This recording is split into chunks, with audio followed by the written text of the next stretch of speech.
I pride myself in revariability of my designs. And I think that's really the way forward anyway Yes. now. We have no choice if we want our Yes. planet to actually survive. Absolutely. So I always say buy less and wear it more.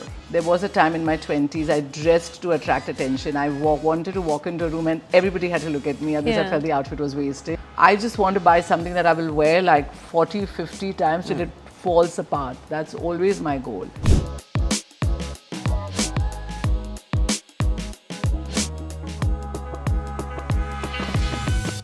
Anita, this is such a delight for me. And it's Finally. only taken me 8 months to convince you to do this interview. And now you're here. Do you Yes. prefer to stay away from the limelight? I mean, I know you do. I do, Dave. Now I'm an introvert by nature, Yeah. and I think it's important people understand how introverts are. But sometimes as a designer, you're expected to show up everywhere and be this person who's so like social. But I'm happiest at home. I'm happiest at work in my uniform. I wear a uniform to work, and then I'm just. Why do you happiest- wear a uniform to work? I just have a uniform. I wear a white shirt and a white linen shirt and black pants or white linen pants or a hemp pant to work. Yeah. I just find that every morning it's so much easier. My maid just has to take out a white shirt and a pant and give it to me. And I don't have to think of what to wear because my brain starts ticking from morning. Yeah. It just makes it easy to go in that same outfit every day to work. I find I work better. So you're an introvert. Total You don't really like to introvert. be in the limelight.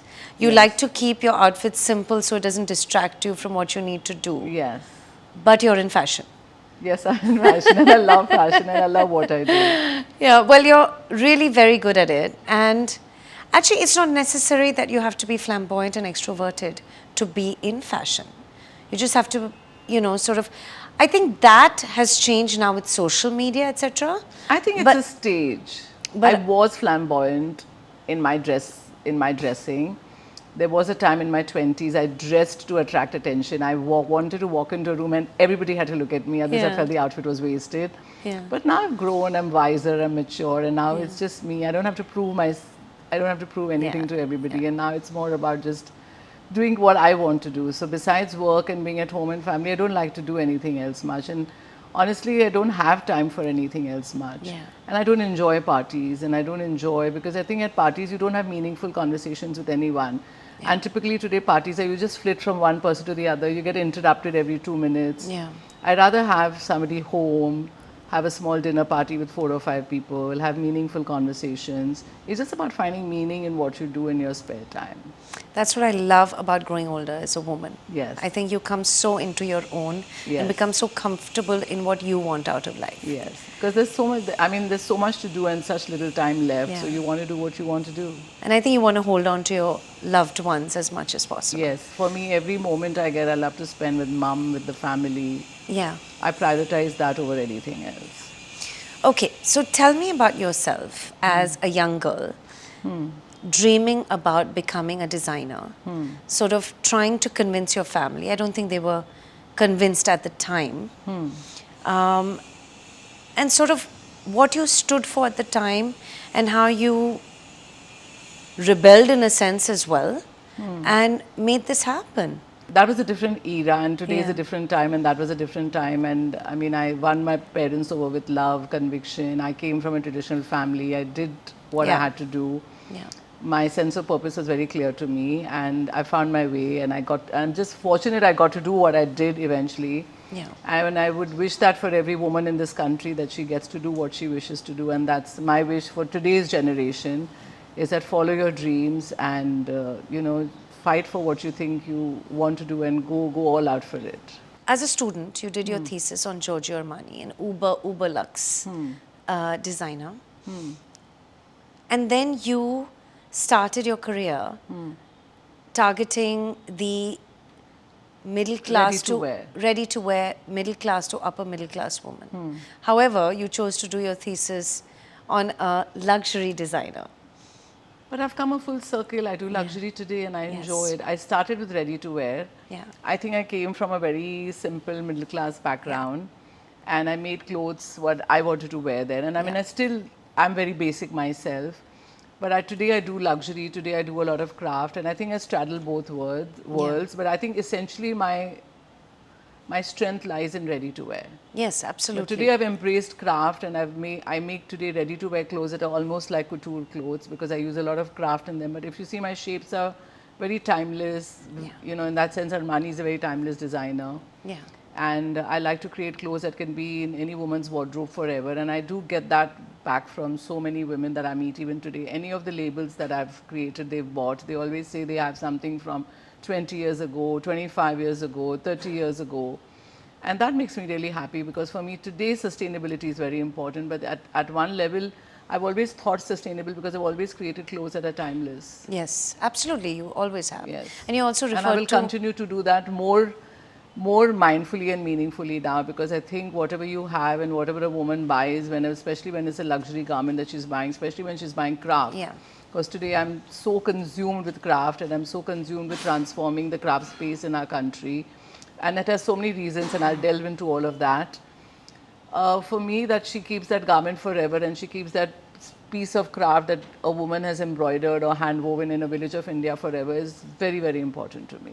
In fact, your sensibility and your outlook matched someone like Kishore Biani at the time. I've interviewed him as well. And like you, very grounded, and started catering to a section of society that he identified with and built from there. In fact, he was one of your first investors. Yes. And then General Atlantic bought him out.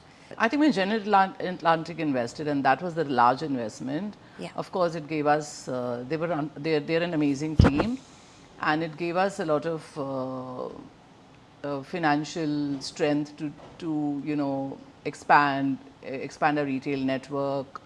I think that's what it did. I learned a lot with them. Yeah. For me, I think the reason the deal with them worked out so quickly, it happened literally overnight. Yeah. Before I even realized this happened, I think our books were in order. They came to India with a mandate that they want to invest in a fashion brand, and our books were in order. They liked us, they met us. It was as simple as that. So which brand would you say is closest to your heart today? I think the brand closest to my heart, if I have to be really honest, is Grassroot. Yeah. I think today my purpose is Grassroot. Yeah. And what excites me about my work, I mean, I've done so much in the last 40 years. Yeah. But today when I look in the future and I look at the legacy I want to leave behind for myself, for Yash, for the world, for India, would be Grassroot. Yeah. In Grassroot, I've undertaken to work with rural artisans in India. I think that the economic superpower that rural women in India will have with craft is huge and it's totally untapped.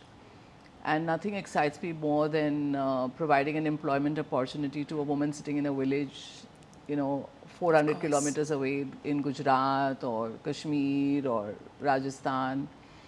And just for me to realize that I can use my design skills, me and my team, I work with a very large team, and the kind of designs we create in our head office in Navi Mumbai get translated by somebody sitting 400 kilometers away, come back to us, get handcrafted into beautiful designs, get shipped to New York, Dubai, all over the world because we have an online presence all over the world. Yeah. And to be able to take craft across the world, to be able to take Indian craft that's handmade, that's made with love, made slowly, and to realize that that design empowers a woman in rural India, that makes me really happy. So for me, Grassroot is what I wake up very excited about every morning, and Grassroot is what I'd really like to spend more time on in the future. Yeah. Yes, I can see that. I would like to hand over the other two brands to strong creative heads now on, and I'm on the lookout for creative heads to handle and Global Desi. And Anita Dongre and Grassroot are the two that I would, because both these brands are very handcraft focused, and those are the two brands I'd like to spend all my attention and time and energy on now. Okay, fabulous. How many countries are you now in? Can you? Our stores, we have a store in New York, we have 2 stores in Dubai, but online we have a presence all over. We have clients and women who buy us from literally all over the world, and that's so exciting. We invested in a very strong technology partner with Salesforce for our website. We've invested a lot in tech, and makes me happy to know that today a customer can, walk into any store of any of our brands and choose to order in one city, pick up the garment in a second city, alter it in a third city. To be able to, to make her life so convenient is something that I get excited about. And when technology is used for making our clients' life easier is what excites me too. Anita, actually a lot of people don't know just how savvy you've been about your presence globally and the incredible sort of reach that you have. Because you're very quiet about it, but your reach is really incredible to the Indian NRI audience. How did you decide so early on, and how did you have the foresight so early on to create this? I didn't decide so early on. I decided this 40 years ago. But that is very early on. When I was a student and when I did my thesis on Giorgio Armani, I used to ask everybody, I used to ask my college professors, why is there no Indian label that sells all over the world? We have such interest, we have such amazing textiles, we have such amazing craft. Why is it that India is just a sourcing hub? And when I did my internships, and that was a question that used to always bother me tremendously, that why are we not selling our designs? Why are we making designs for them and then they are selling it in their own labels? That used to bother me a lot. So my store in New York, which I opened, I think it's been 6 years now, is 35 years in the making, because the seed was planted in my head as a student. That's it finally amazing. came through 6 years ago. So for somebody who thinks I'm ahead of my time, I say I'm 35 years too late, or preparing for 35 years. Where would you say, it's basically the US by far that you feel like audience has the biggest connect with you in terms of the NRI audience? No, I think I have enough. I don't have a physical store presence in other countries like UK, France, Australia, but we have a lot of clients from all these places. And where would you say there's a lot of interest now that there wasn't before, or new pockets of interest? Dubai? UAE, yes. The UAE is because they like Indian prints, they like Indian colors, the weather is similar. So, they resonate with Indian fashion tremendously. And in fact, Anita, honestly, like, you have represented India in such a core and sort of authentic way that I think that even royalties, celebrities, anyone who wants to wear anything Indian to a function, who's a Westerner, who's a foreigner, feels like your brand represents India in a way that a lot of other brands do not out of India. In fact, you had someone like Kate Middleton wear your dress, and it created a complete sort of frenzy. Tell me about that time, that experience. I think Kate chose that dress because she loves Rajasthan, because when I met her subsequently, she's in absolutely love with Jaipur and Rajasthan, and the print was so Jaipur, and she chose that. And I think I've always been a designer who makes clothes that are very, very comfortable and very, what you term as wearable is what I'm told. You can wear them again and again and again and again. And I meet so many women who bought the Kate dress and who wear it even today. It's been so many years to that. So I think all the women that I dress are women who have, who kind of like me, like comfort, like India, like Indian colors, and just want fashion to be easy and, comfortable for them. Even people like it's so simple, actually. It is simple, but you make it sound simpler than it actually is, Anita, honestly. Because you're creating it, so you've taken it for granted how simple it is. But it isn't actually. It's not easy. I'm not saying it's easy. Yes. There's a lot of hard work that goes in. But you're saying philosophy-wise, concept-wise, it's simple to address the comfort and sort of the aesthetic rewearability needs of a garment. I mean, I'm a woman and I'm very practical and sensible myself today. Even if I buy something from one of my own brands for my wardrobe, I just want to buy something that I will wear like 40, 50 times till it falls apart. That's always my goal. And I always put myself in the shoes of the woman who's coming in to buy whatever Yeah. she invests in any of my garments, she just must get so much of wear out of it. Yeah. She must share it with her friends. She must share it with her sisters. I'm happy. Yeah. And I see that a lot with so many of my clients. They say, you know, my friends borrow my outfit and I Yeah. lend it to them, but you know, it's still kept so well. I pride myself in rewearability of my designs. And I think that's really the way forward anyway Yes. now. We have no choice if we want our Yes. planet to actually survive. Absolutely. So I always say buy less, buy and wear it more. Yeah. You've also had other very big pop stars like Beyonce wear your clothes. I'm curious to know who's worn your clothes that has moved the needle in a way that you've not seen before, like created a complete wipeout of that. I think that was only years ago with Kate Middleton because the kind of impact she had, even I had no idea. Our website crashed. We got orders for literally a year or two after that. We had emails that came 3 years later saying, from her husband saying, "This is my wife's favorite dress." And, you know, she's crying and the maid burnt it and can you make another one? Oh my God. She's, you know, so upset. Yeah. So I think the kind of emotion that Kate Middleton strikes with women all over the I world think she is does that unparalleled. whenever Yeah. she wears something. Yes. Yes. You've also had other dignitaries Yes. wear your outfits. Hillary Clinton, Yes. a few others. Everyone actually, Anita, over the years has worn something that you've created because as I said, you represent India, your brand represents India in a way that a lot do not.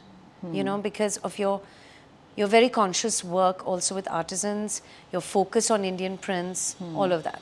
But do you feel overall as a brand, you're at a crossroads right now, some way that you may need to pivot, at least for your ready-to-wear brands, your prints, those kind of brands, you know, the Global DC. Do you feel like you need to pivot a little bit? So the reason I ask this is because now you have e-commerce, you have many platforms, you have your Myntra, you have so many platforms sort of churning out ready-to-wear clothes, now attractive or not, sustainable or not, at the kind of price point they are, and how easy it is to buy them, etc. You know, there's a lot of that out there. So, you know, do you feel like you need to pivot over there? Yes. How do you think you... So the way I see the way ahead for Rand and Global DC is definitely to work towards sustainability and to start incorporating craft in their designs also because they have the platform to reach out to so many more women. I don't want craft to be just... Craft is today expensive and yes, today it can only be afforded by the rich. But I want to find a solution where both these labels can also help me in providing more employment opportunities to rural India with craft. And that's what I'd like to pivot them towards. So with both these labels and in Global DC, we are definitely working towards social sustainability for these labels too. And both have been very, very instrumental in providing a lot of employment in the 7 village units we run in Maharashtra. So all these 7 units, which are self-help groups that we trained these women and that are managed by the women themselves and are run by women, are being provided employment by these 2 labels. So I'm really proud of that.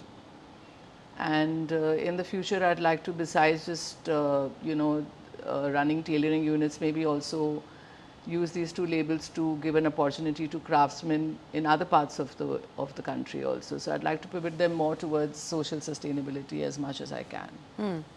I think they can do a lot more. And in terms of Anita Dongre, which is your premium brand, Bridal, again a hot NRI favorite.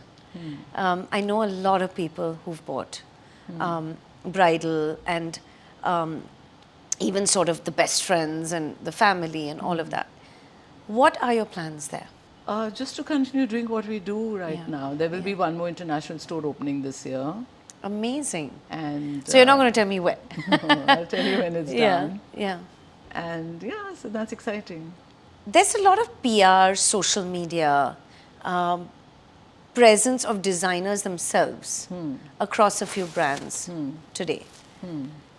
Your personal social media, your personal PR is almost nothing. Are you planning to change that, Anita? Do you feel like you need to be more present and out there now, sort of representing? Because that's really the game that's being played right now. I know. So I do have a personal account which I made public. Yeah. And I thought that I would want to say a lot, and I do want to say a lot. I'm just one of those, I am busy most of the time, and then at the end of the day, and I'm not somebody who goes around taking a lot of pictures. Yeah. And I you don't said do you're an that. introvert. I'm an introvert, so I don't do pictures. I live life, I live in the moment. Even if I'll go somewhere, I'm in the moment. I just forget to take pictures. Yeah. So you won't see too many pictures on my account. And then I really I made the account public because I thought there's a lot I wanted to share on my views on, especially on sustainability, Yeah. on women empowerment. These are the two subjects I feel so strongly about. And then when I come down to writing on them, and I'm like, do I want to be a preacher, or do I just want to walk the talk? So I think I want to walk the talk, and I don't want to be a preacher to anyone else. So I've really not used that page to say anything, because I still think the transformation has to happen for me fully within before I reach out to the world and preach. What about glam value? I think there's enough glam value on the brand pages. Yeah, definitely. There's no doubt about it. As a founder, I don't know, I'm not the kind, I'm not narcissistic. I'm not going to go around. And you don't feel it is necessary for you today to provide the glam value to your brand? I think the brand has enough glam value on its own. The brand page has enough glam value. Today, when you see Indian designers, who some are now starting to embrace craft. I mean, a lot have done embroidery, a lot have done a lot of work in the past. Who do you think is getting it right, Anita? Your peer group. Who do you admire? Really? So many of the young designers. There are some designers doing incredible work with craft, and I really admire them. And when I look at their, you know, some of their work, sometimes shows up, and it's incredible what they're doing. A lot of the young designers are committed. Do you know, is there anyone you like? I like the work of 1111. I like the work of Eka. I really like the ones who are doing authentic craft work. There are too many for me to name. There are so many, especially in, you know, and as designers who are living in their own hometowns and creating craft from where they are born, brought up. So they really understand the culture and the craft of that place. I really admire them. What is And I love the fact that fashion is now moving into, you know, every part of the country. Absolutely. Everyone doesn't have to come and have a design house in Bombay, Delhi or Calcutta. I especially admire the designers who are taking the tougher route, the slower route. Today, in fact, there are a lot of established designers who are mimicking craft in prints. And then there are the authentic designers who are actually doing the weave, actually going, because today to do a weave is really, really slow, takes time, is expensive, and they're using weaves and selling their collections, while somebody else is just mimicking that weave in a print. So I admire all the ones who are genuine, staying true to what they do. I admire the ones who are working in smaller cities, towns, from their home places, because I think fashion should now emerge from every corner of this country and be given a voice. It should not just not be the cities in India.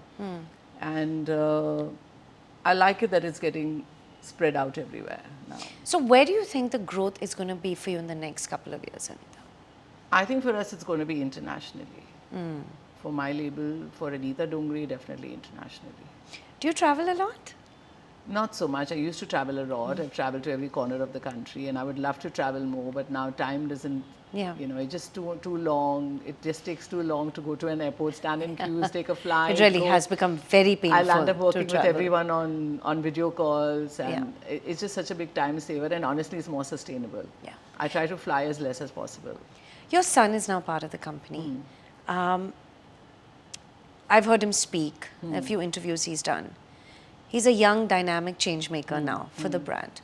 What do you think he has brought in and what he is infusing? Well, I'm grateful that he's part of the business, and I'm grateful that I will have somebody, you know, from the family who I can leave the legacy to continue, because he's passionate. He's my son. He's seen what I've been through, and he's seen what trouble and hard work I put in to grow this, and he's very mindful of that. And I'm just hoping he takes my vision forward and makes it grow, which I think he will. Yeah, of course, absolutely. Yes, but and how he would you will. say he's different from you in his approach versus yours?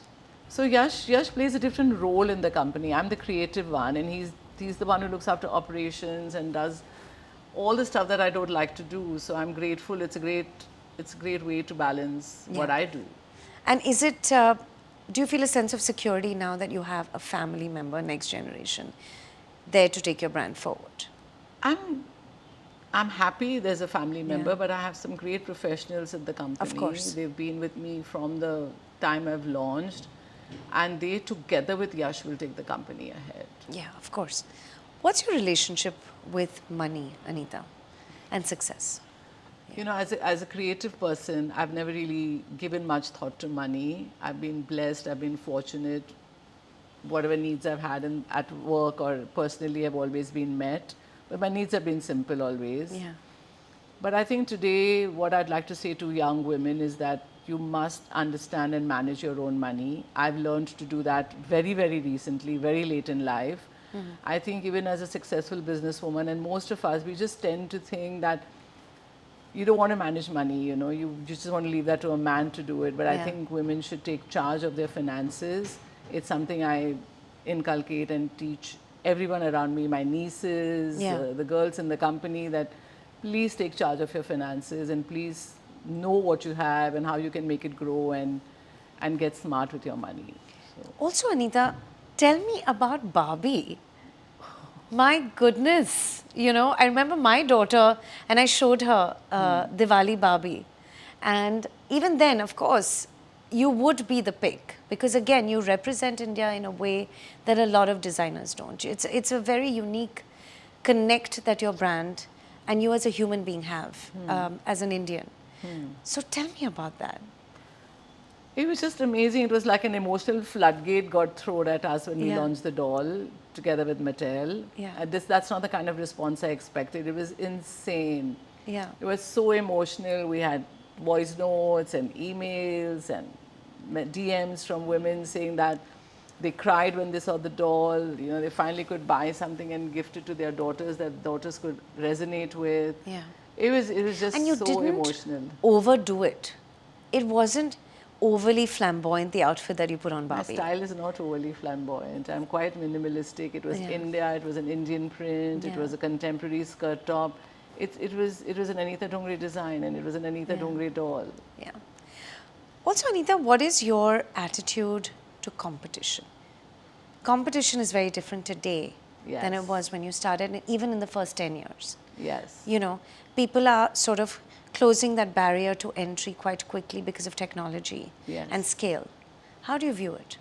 I think competition is healthy, and But do you ever feel like this is a very difficult business at certain points over the last few years when it has been challenging for a lot of designers, luxury brands, you know, the kind of I- options that are out there, the kind Yeah. of slowdown there's been in the last couple of years, on and off? I think in the luxury label, it really doesn't affect us at all because everything is handmade, and even the copies that are in the get released don't have the kind of. I mean, somebody takes a handmade outfit of mine and reproduces it Yeah. in machine, and I don't think it looks the same. They can never match the quality. In Global Desi, we get copied, especially in Global All the Desi time. a lot, all the time. Which is it's a huge It's problem. a huge problem, yes. There's nothing I can do about it. You know, there are no copyright laws that are really that work fast enough in our country. We have. It's just something I have to live with. You have to live with it. It hurts when the copying gets, you know, exactly the same. Yeah.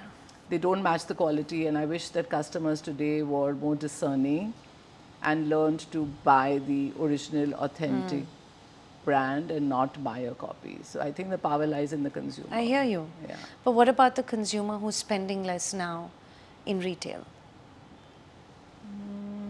Do you see that? I think everything goes through a cycle, and this is another cycle. Anita, can you tell me who your average consumer customer would be? I think my customer is a very intelligent woman. She's highly intelligent, and more often than not, I think she's self-made.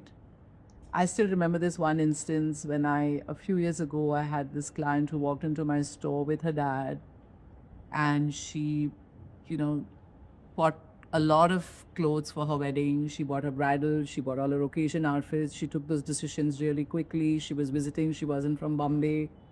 And I loved with the confidence which she bought them, the confidence she appreciated the craft on the clothes, and then she came down and swiped her own credit card for that. And it wasn't her dad who paid for it, it wasn't the mum. So I admire women like them. So, Anita, you're passionate about animal cruelty, and you've launched a vegan line. Yes, because I don't think beauty and cruelty go hand in hand. I think the leather is an extremely cruel byproduct. Animals are slaughtered for the leather. The leather industry is polluting. It's a highly toxic place to work. I think if you've ever been into a leather, nobody can ever go to a leather tanning factory and not physically feel revolted by the smell and what the workers go through while cleaning the leather. I love animals. There's no way I'm going to carry a bag made with any animal skin. In fact, any kind of animal cruelty really pains me. I think humanity has really abused animals over the centuries and continues doing so. And I think animals have emotions, feelings, just like us humans. If you had to describe yourself, give me 2 adjectives. For me, myself, Yes. rooted and real. And that's absolutely, it's spot on. Rooted and real. I don't know, those are the 2 words that just came to mind. Rooted and real is you, rooted and real is your brand, rooted and real is this interview. Thank you so much for your time. Thank you.